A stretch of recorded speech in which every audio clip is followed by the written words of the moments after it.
let's start with our first question, and it is concerning Islamic banks. What is the ruling behind the profit that you get after investing with them? For example, having a fixed deposit cash with them for a year. Hasn't mentioned UK or abroad. Let's assume in UK or abroad, if you want to give an answer.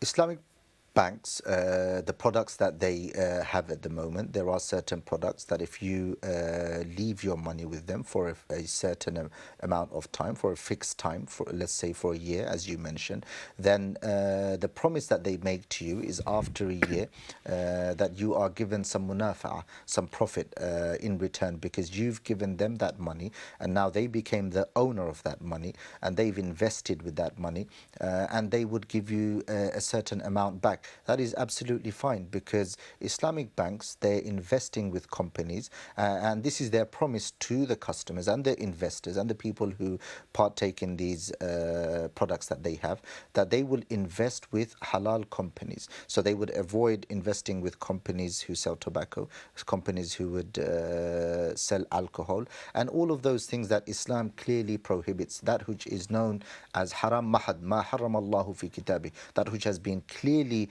prohibited in the book of Allah, or thereafter in the Sunnah or the tradition of the Prophet ﷺ. So this is the commitment given by Islamic banks.